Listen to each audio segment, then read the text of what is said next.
please welcome Dr. Kiziltan Yüceil.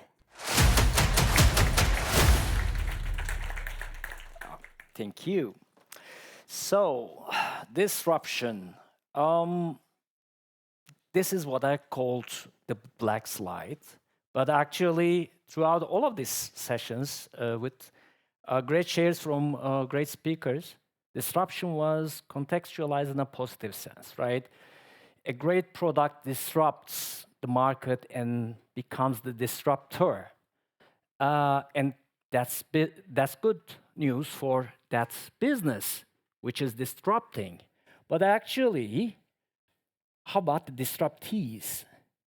So disruption can happen to anyone, can happen to in any context, and it's most of the times are unavoidable.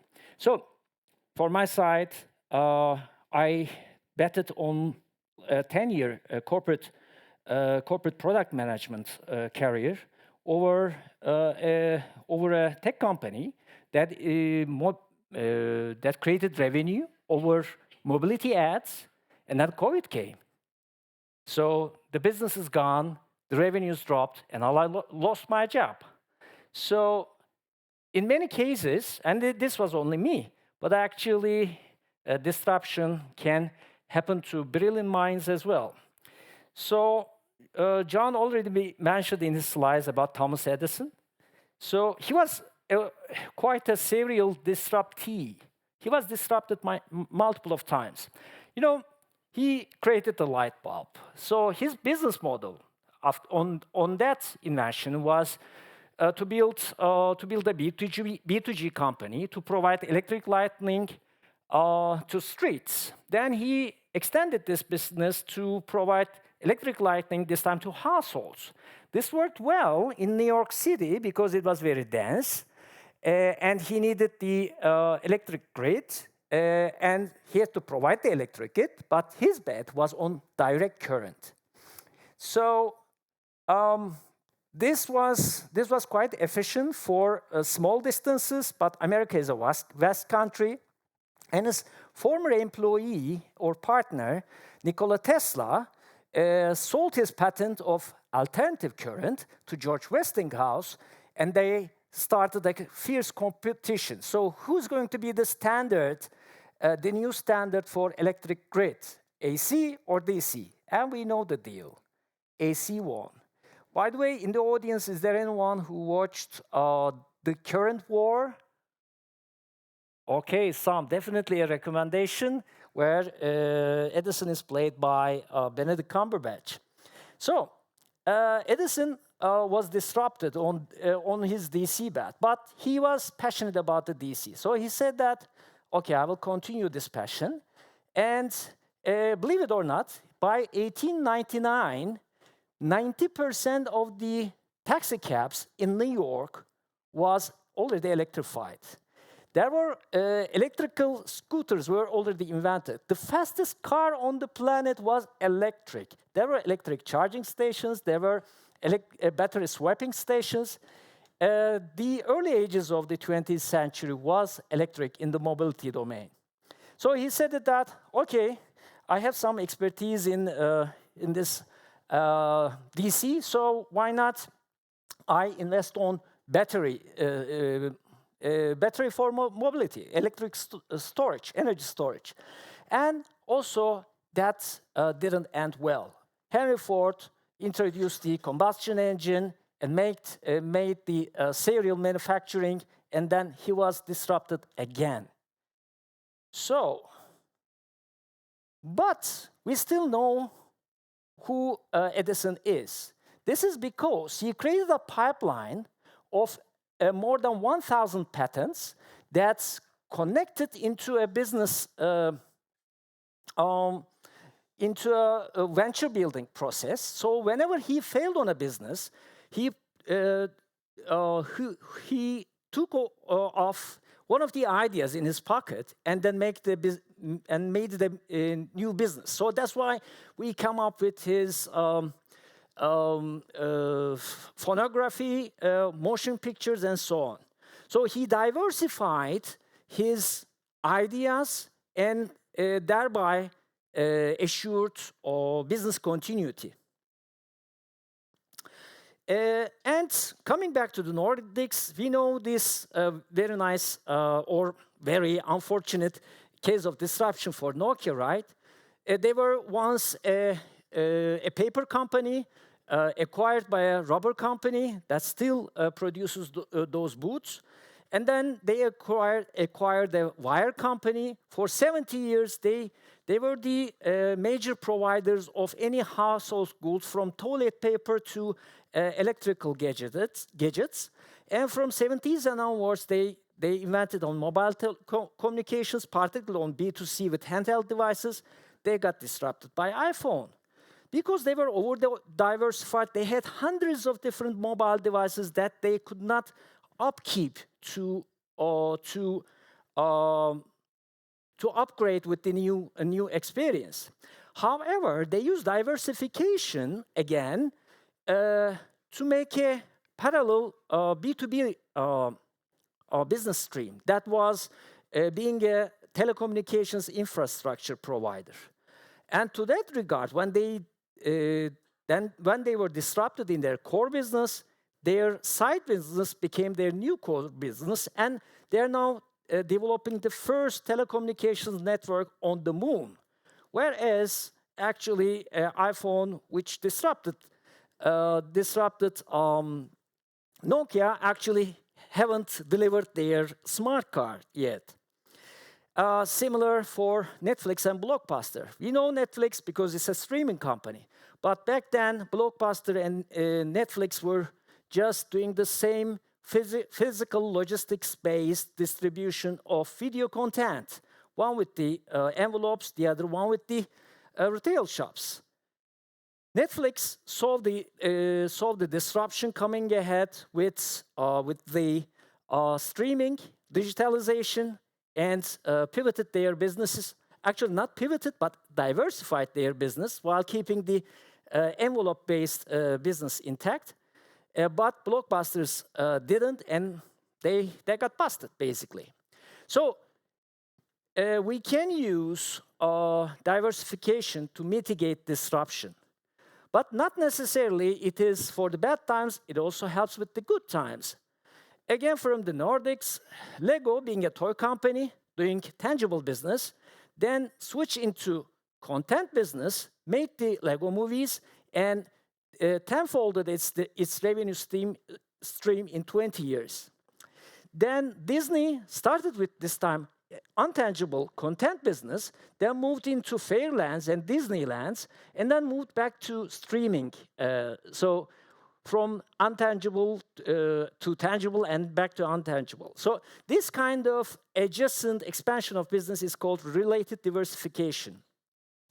And also there is another approach which is totally unrelated, and that GE is a good example for. And for that, they have invested in hundreds of different companies in tens of different industries, and recently consolidated in 3 pillars. And this is called unrelated diversification. So, thanks for the intro from Alexas. I also have this diversified skill sets: environmental engineer, product person, failed founder, corporate guy, and kind of I mitigated my disruption risk by being a venture architect. And this is a new journey for me. I've been in this area for almost a year, and I'm going to present how companies can actually use techniques to diversify businesses based on my recent learnings. So again, as previously mentioned, there are different ways of doing it, but one of the core sentiments here is that big companies do business as usual. That's in their genes. So innovation does not come organically. They have to invest on and strategize and organize themselves so that they can build different units or different techniques to foster innovation. This can start from R&D, just like Thomas Edison did, down, up to M&As, just like, for instance, Apple did for acquiring this micro storage unit company to develop the iPods, or for partnerships, just like great examples from SAP, Oracle, Microsoft, and so on. And there are different approaches. I will touch base on the venture studio model, otherwise also known as corporate venture building. So, the essence of this approach is to combine the strengths of the startup, which is being innovative, agile, fast, and passionate, whereas the strengths of the corporate being having the distribution network, already mentioned today, having the scale, having the economics, and also having the expertise of a long line business implementation. So what we can do is that corporates can build units to build startups internally, like an internal incubator. This could be called as internal venture studios, or can outsource this entire operation of startup building externally, and this time it will be an external venture studio or a venture as a service model. In these cases, the corporate will yield into a startup. And then there is also another approach which the corporate can unify its resources or collaborate with the founders and deliver startups outside. So in this model, in the company that I work, product placement is not the company, but I'm just making a product placement. It is like corporates tend to find these early stage founders and then incorporate them not only with money, just like VCs do, but also with the internal resources they have, the human capacity to build new products. So they co-create with the startups. Or they can define, I want to solve this particular problem. I don't have the internal corporate culture or organization or focus to sort this problem internally, but I want a startup to do it. So they call in action for other founders to solve those problems, and this could be called as venture clienting. And why is this effective? Because it de-risks the chance of failure or the probability of failure by over 30%. And many of these initiatives statistically tend to reach higher investment levels in the coming rounds. And why is it good for startups? Because in given other methods of approach for startup collaboration, VCs only just put in money and take money back. Then incubators, they provide the logistics, the co-working space, and some mentorship. Accelerators provide some guidance and some money, but it's not hands-on. Whereas the venture studio model actually puts in hands-on effort, expertise, provided by a team of entrepreneurs, but they work for the corporate. So it's also much more safe for the startups themselves. And why do the startups need support anyway? So again, previously mentioned, 90% of the corporate innovation efforts fail, John mentioned.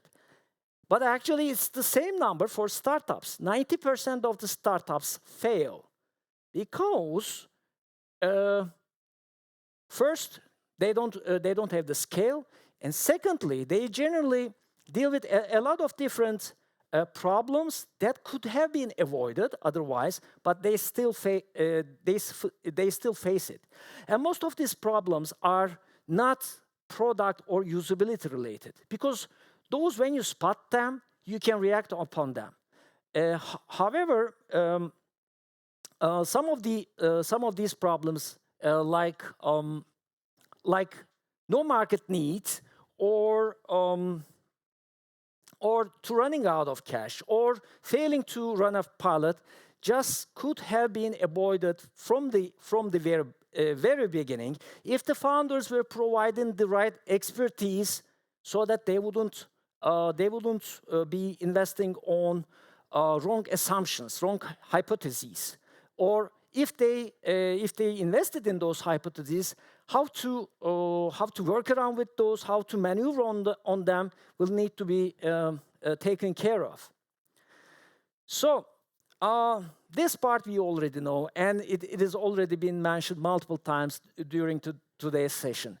The idea how to build a better product, or with a product with higher probability to succeed, is about the iterative process. And we use the same techniques for any product development methodology.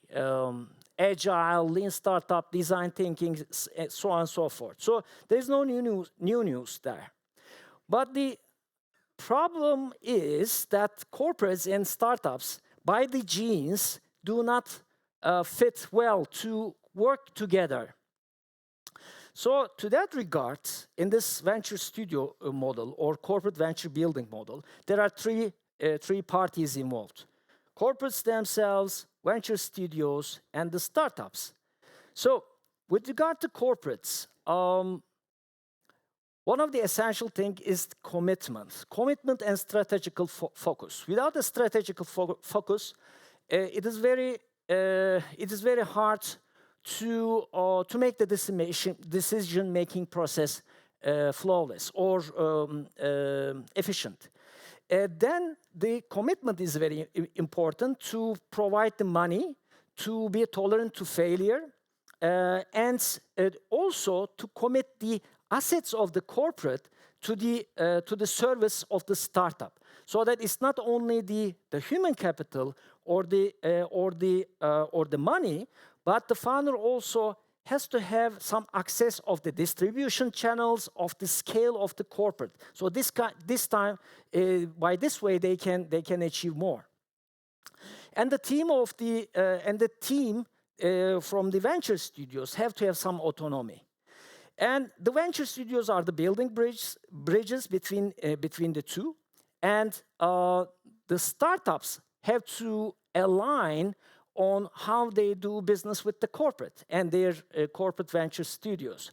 And to that regard, transparency is very important. So how do you keep your IP to yourself? How do you act coachable? That is also a very important aspect. How do you get the feedback and how do you react on it? And for the venture studios to build such coachable startup portfolio, it is important to balance the two sides of the puzzle. So, all that said, to the audience, so how does the venture studio approach can help individuals in the audience? So for product managers, particularly if they have the experience in product development, greenfield development, product discovery, it's a nice career path switch. That's what I'm trying into venture building, especially if you have the business passion or business enthusiasm. For the founders, it is particularly if you are like an early stage founder, or if you have a multiple founder who are about to develop the new startup, then this could be a leverage to make things faster and safer. Yes, you are going to share some of your equity with the venture studio, but it might be worth looking into it. For the VCs, it is getting more and more hard to understand those decks. So expertise need to be built up on that, and venture studios can be a nice alternative, maybe not totally switch to the venture studio model, but it could be an alternative to supplement the investments made. And finally, for any corporate innovators in the room, venture studio model, either internally or externally, could be a much safer and practical path to follow.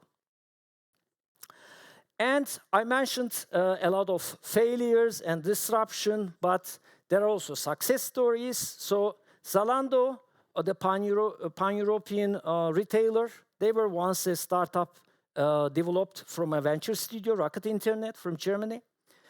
Medium, the block giants, they were once a venture studio from a venture studio portfolio, as well as for a firm.